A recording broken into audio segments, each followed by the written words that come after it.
Hi all, welcome to Eagles. CA inter result ഒക്കെ വന്നു. ഇനി നമ്മുടെ നെക്സ്റ്റ് എക്സാം എന്ന് പറയുന്നത് സെപ്റ്റംബർ 2024 നമുക്കറിയാം നമ്മുടെ മുമ്പിൽ ഇനി 54-53 ദിവസങ്ങൾ മാത്രമാണുള്ളത്. ഈ ഒരു ദിവസം കൊണ്ട് നമുക്ക് എങ്ങനെയാണ് CA ഇന്റർ ക്രാഷ് അല്ലെങ്കിൽ ക്രാക്ക് ചെയ്യാൻ പറ്റുക? നമ്മൾ ആലോചിച്ച് നോക്കി, 6 മാസം നടക്കുന്ന എക്സാം, 6 മാസത്തിൽ ഒരിക്കൽ നടന്നിരുന്ന എക്സാമിന്റെ റിസൾട്ട് വന്ന് നമുക്ക് അറൗണ്ട് 3.5 മാസം മുതൽ 4 മാസം വരെ സമയം കിട്ടിയിരുന്നു.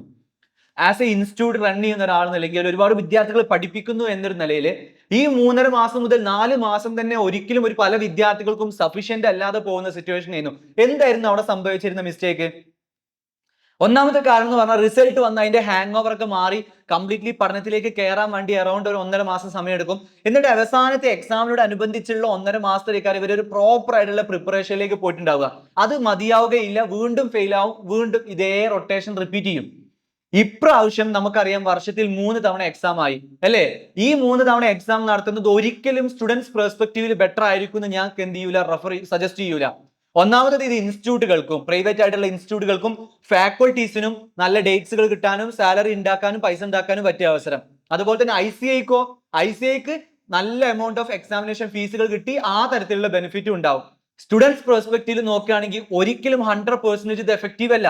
കാരണം റിസൾട്ട് വന്നു നവംബർ, നമ്മളെ മെയ് എക്സാം നടന്നിരുന്ന ഒരു വിദ്യാർത്ഥി മെയിൽ പാസ്സാവുമെന്ന് വിചാരിച്ചിരുന്ന ഒരു വിദ്യാർത്ഥിയുടെ എക്സാം റിസൾട്ട് വരുന്നത് ജൂലൈ 11 തീയതി. അവന്റെ മുമ്പിൽ സെപ്റ്റംബർ 11 നടക്കുന്ന എക്സാമിന് മുന്നേ വെറും 60 ദിവസം മാത്രം. ഈ 60 ദിവസത്തിൽ അവൻ ഈ ഹാങ് ഓവറിനെ മാറ്റി പഠനത്തിലേക്ക് തിരിച്ചു വന്ന് കഴിഞ്ഞ പ്രാവശ്യം പ്രിപ്പയർ ചെയ്തിട്ടുള്ള ഒരാളാണെങ്കിൽ 100% ആ മാനസികാവസ്ഥയിൽ നിന്ന് മാറി വീണ്ടും പഠനത്തിലേക്ക് വരാൻ വേണ്ടി ഒരു 10 to 20 ഡേയ്സ് എടുക്കുന്നു എന്ന് വിചാരിക്കുക. അവൻ പതിയെ പഠിച്ചു തുടങ്ങി, എല്ലാ ടോപ്പിക്കും എടുത്തു തുടങ്ങി, മുൻപ് പഠിച്ച അതേ സബ്ജക്റ്റിന് വീണ്ടും മടുപ്പോട് കൂടി പഠിച്ചു തുടങ്ങി.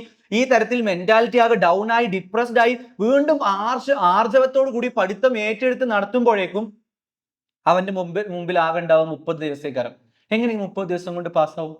അപ്പോ ഇന്ന് നിങ്ങൾക്ക് മുമ്പിൽ ഞാൻ പ്രസന്റ് ചെയ്യാൻ പോകുന്നത് ഈ വരുന്ന 53 ദിവസം കൊണ്ട് അല്ലെങ്കിൽ 53 ദിവസം കൊണ്ട് നിങ്ങളുടെ മുമ്പിൽ ഒരു 50 ഡേയ്സ് ഉണ്ടെന്ന് വിചാരിക്കുക. ഈ 50 ദിവസം നിങ്ങൾ എന്തുമാത്രം പ്രിപ്പറേഷൻ നടത്തണം പാസ്സാവണമെങ്കിൽ എന്നുള്ളതാണ്. എങ്ങനെയൊക്കെ കഷ്ടപ്പെട്ടാലാണ് നിങ്ങൾക്ക് ഇത് പാസ്സാവാൻ പറ്റുക എന്നുള്ളതാണ്. അതിൽ ഒന്നാമത്തെ പ്രധാനപ്പെട്ട കാരണം എന്ന് പറയുന്നത് നിങ്ങളുടെ മെന്റാലിറ്റിയാണ്. നിങ്ങൾ ആലോചിച്ച് നോക്കി, ഈ 50 ദിവസത്തിൽ നമുക്ക് പതിയെ തുടങ്ങി, പതിയെ ട്രാക്ക് കയറി, പതിയെ പഠിച്ചു തുടങ്ങി, പഠിച്ച് റെഡിയായി എല്ലാ പ്രശ്നങ്ങളും മാറ്റിവെച്ച് പഠിക്കാനുള്ള സമയം നമ്മുടെ മുമ്പിലില്ല.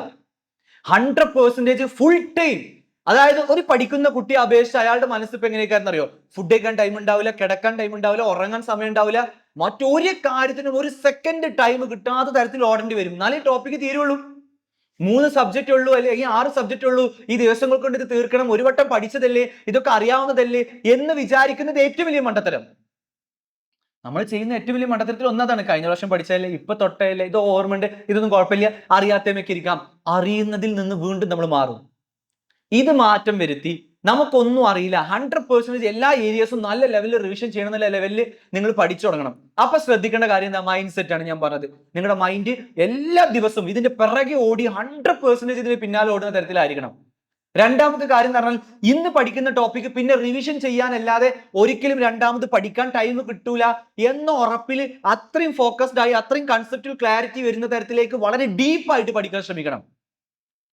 ഇന്ന് പഠിക്കുന്ന ടോപ്പിക്ക് പിന്നെ ആഴ്ചയിൽ ഒരു തവണയോ 2 ആഴ്ച കൂടുമ്പോഴോ എക്സാമിന് തലേ ദിവസമോ എടുത്തു നോക്കി റിവിഷനുള്ള ടൈം മാത്രമേ കിട്ടുള്ളൂ എന്ന തരത്തിൽ ഒരു ചാപ്റ്റർ എടുത്തു കഴിഞ്ഞാൽ അതിന്റെ study material question, practice manual, previous year, RTP എല്ലാം അന്ന് തന്നെ ചെയ്ത് തീർക്കാൻ പറ്റുമോ നോക്കാം.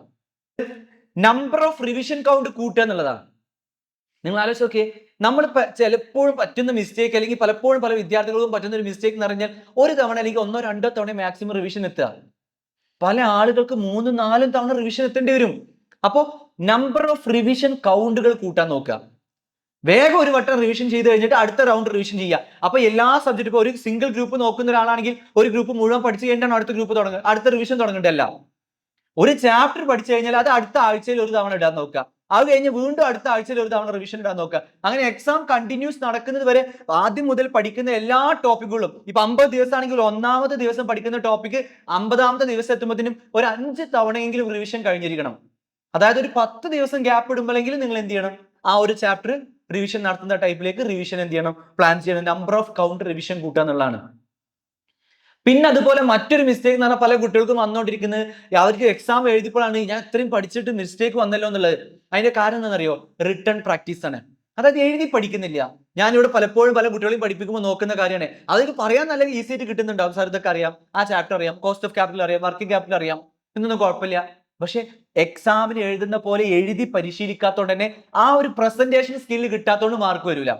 നല്ല രീതിയിൽ എഴുതിയിട്ടുണ്ടാവും, 70-80 മാർക്കിനൊക്കെ അറ്റൻഡ് ചെയ്തിട്ടുണ്ടാവും. പക്ഷെ വന്നത് എത്ര?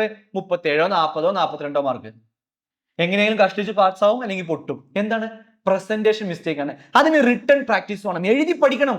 ഞാനും ഞങ്ങളുടെ ഫ്രണ്ട്സ് ഒക്കെ പഠിക്കുന്ന സമയത്ത് ഞങ്ങൾക്കൊക്കെ ആൻസർ A4 ഷീറ്റുകൾ അല്ലെങ്കിൽ ന്യൂസ് പ്രിന്റ് തികയൂലായിരുന്നു. ചാക്ക് കണക്കിന് ന്യൂസ് പ്രിന്റുകൾ ഉണ്ടാവും, എഴുതി എഴുതി എഴുതി പ്രാക്ടീസ് ചെയ്തത്. അതുകൊണ്ട് തന്നെ ക്വസ്റ്റ്യൻ കണ്ടു കഴിഞ്ഞാൽ ഫ്ലോ ഓട്ടോമാറ്റിക്കലി കയ്യിൽ വരും. നമുക്കിങ്ങനെ റിട്ടേൺ ഓട്ടോമാറ്റിക് വരും, ചിന്തിക്കേണ്ട ആവശ്യം ഉണ്ടാവില്ല, കാരണം അത്രയും എഴുതി പ്രാക്ടീസ് ചെയ്തിട്ടുണ്ടാവും. അതുപോലെ തന്നെ നിങ്ങൾ പ്രധാനമായിട്ട് ശ്രദ്ധിക്കേണ്ടത് പഠിക്കാത്ത ഏരിയ പഠിക്കാനല്ല, പഠിച്ചത് കൂടുതൽ തറവാക്കാനാണ്. അതാണ് നിങ്ങൾ ശ്രദ്ധിക്കേണ്ട കാര്യം. അതായത് ഞാൻ 100% പഠിച്ച ചാപ്റ്റേഴ്സ്, കൺഫേം ആയ ചാപ്റ്റേഴ്സ് വീണ്ടും വീണ്ടും റിവിഷൻ ചെയ്യാനും വീണ്ടും വീണ്ടും പഠിക്കാനും വീണ്ടും വീണ്ടും അത് തറവാക്കാനും, അതൊന്നും ഒരു ക്വസ്റ്റ്യൻ വന്നു കഴിഞ്ഞാൽ ഒരിക്കലും മാർക്ക് പോവാത്ത തരത്തിൽ 100% കോൺഫിഡൻസ് വരുന്ന തരത്തിലേക്ക്, നല്ല മാർക്ക് കിട്ടുന്ന തരത്തിലേക്ക് മാറാൻ വേണ്ടി പഠിച്ച ചാപ്റ്റേഴ്സ് കൂടുതൽ തവണ പഠിക്കാം. അപ്പൊ പഠിക്കാത്തതോ എത്താത്തതോ ചാപ്റ്റേഴ്സ് ആയിക്കോട്ടെ, ലാസ്റ്റിക്ക് പഠിക്കാം, ഒക്കെ പഠിച്ചു തീർക്കും നമ്മള്. പക്ഷെ നമ്മൾ പഠിച്ച ചാപ്റ്ററിന് കൂടുതൽ ടൈം സ്പെൻഡ് ചെയ്യാൻ നിന്ന് കഴിഞ്ഞാൽ നമുക്ക് എന്തായാലും എന്ത് ചെയ്യാൻ പറ്റും? 55 മുതൽ 60 മാർക്ക് വരെ മിനിമം നമുക്ക് വാങ്ങാനുള്ള ഒരു ഓപ്ഷൻ കിട്ടും. ലാസ്റ്റ് വൺ സ്കിപ്പ് ചെയ്യാതിരിക്കുക എന്നുള്ളതാണ്. പലപ്പോഴും പല ഫാക്കൽറ്റീസിന്റെ ഒപ്പീനിയൻ കണ്ടിട്ടും പലതായിട്ടുള്ള രീതി കണ്ടിട്ടും നമുക്ക് തോന്നുകയാണ് അത് ശരിയല്ലെന്ന് തോന്നുന്നു കണ്ടിട്ടൊക്കെ സ്കിപ്പ് ചെയ്യും. ഇപ്പൊ നിങ്ങൾ ആലോചിച്ച് നോക്കി, ICI ചോദിച്ച് എല്ലാ ഏരിയയും ചോദിച്ചു. പുതിയ സിലബസ് വന്നു പറഞ്ഞിട്ട് കാര്യമില്ല, പഴയ സിലബസിന് ചെറുതായിട്ടൊന്ന് മാറ്റം വരുത്തിയിട്ടുള്ളൂ. അതുകൊണ്ട് തന്നെ എവിടുന്ന് വരുന്ന നമ്മൾ എന്ത് ചെയ്യരുത്? ജഡ്ജ് ചെയ്യരുത്. നമുക്ക് ജഡ്ജ് ചെയ്യാൻ പറ്റിയ എങ്ങനെയാണ് ICI ഈ ക്വസ്റ്റ്യൻ വരില്ല എന്ന് പറയാൻ കാരണം പാസ്റ്റ് ഇയറിനെ ബേസ് ചെയ്തിട്ടാ.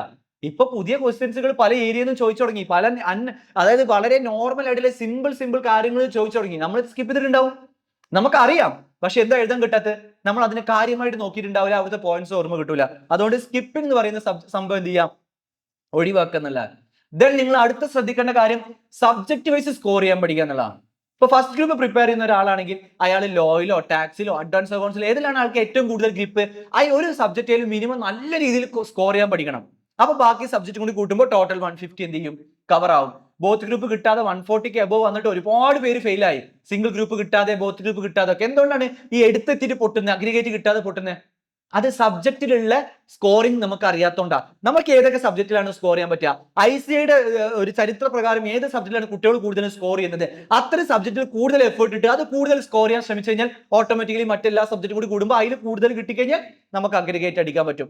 അഗ്രിഗേറ്റിനെ കുറിച്ച് നിങ്ങൾ എന്ത് ചെയ്യുന്നില്ല? ബോധേഡ് ആവുന്നില്ല എന്നാണ് പലപ്പോഴും പ്രശ്നം. നമ്മൾ പ്രിപ്പറേഷനിൽ തന്നെ നമ്മൾ അഗ്രിഗേറ്റ് കിട്ടാൻ വേണ്ടിയിട്ടുള്ള ഒരു പ്രിപ്പറേഷൻ ചെയ്തിരിക്കണം. പിന്നെ ലാസ്റ്റ് വൺ, ഞാൻ ഈ പറഞ്ഞ പോലെ ഓരോ ചാപ്റ്റേഴ്സ് കഴിയുമ്പോഴും പ്രീവിയസ് ഇയറും RTP MTP 100% തീർക്കാം. മക്കളെ, നമ്മുടെ മുമ്പിൽ 50 ദിവസമുള്ളൂ. ഒരു ദിവസത്തിൽ ഒരു നേരം പോലും റെസ്റ്റ് എടുക്കുക, ഒന്ന് ഫ്രീ ആയിട്ട് പഠിക്കാം, ഒന്ന് ഈസി ആയിട്ട് പഠിക്കാം, ഒന്ന് കൂളായി പഠിക്കാം, കുറച്ച് പഠിച്ചു കഴിയുമ്പോൾ ഒരു സിനിമ കാണാം, ഒന്ന് മൊബൈൽ ഫോൺ എടുത്ത് റെഫർ ചെയ്യാം, ഒന്ന് റിവിഷൻ കാണാം, ഒരു റിവിഷൻ ക്ലാസ് കാണാം. ഇതൊക്കെ പറഞ്ഞ് നിങ്ങൾ മറ്റ് സമയങ്ങൾ കളയാതെ 100% നിങ്ങൾ 50 ദിവസം കഷ്ടപ്പെടും, നിങ്ങൾ പണിയെടുക്കും. മറ്റുള്ളവർ പണിയെടുത്ത ക്ലാസ്സുകൾ കേട്ടിരുന്ന് വളരെ ഈസി ആയിട്ട് അത് കേട്ട് മനസ്സിലാക്കലല്ല, നിങ്ങൾ ചെയ്ത് പണിയെടുക്കും, നിങ്ങൾ ചെയ്ത് പ്രാക്ടീസ് ചെയ്യും.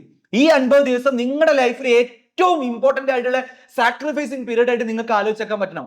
ഈ കഷ്ടപ്പാട് അത്രമേൽ ഞാൻ കഷ്ടപ്പെട്ടിട്ടുണ്ട്. നമ്മൾ ചില സമയത്ത് ആലോചിക്കുന്ന സമയത്ത് നമുക്കേ സങ്കടം തോന്നണം, ഇത്രമേൽ കഷ്ടപ്പെട്ടു, ഇത്രമേൽ പണിയെടുത്തു, ഇത്രമേൽ ഹാർഡ് വർക്ക് ചെയ്തു, ഇങ്ങനെയൊക്കെ ചെയ്തിട്ടാണ് എനിക്ക് റിസൾട്ട് കിട്ടാൻ പോണേ എന്നുള്ള തരത്തിലേക്ക് ചിന്തിച്ച് സ്വപ്നം കാണുക. നമ്മൾ ആ റിസൾട്ട് വരുന്ന ഡേ നമ്മൾ സക്സസ്ഫുൾ ആയി എന്ന് നമ്മൾ കാണുന്ന തരത്തിലേക്ക് നമ്മൾ സ്വപ്നം കണ്ട് 100% ഹോപ്പ് വെച്ച് നമ്മൾ പഠിക്കുക.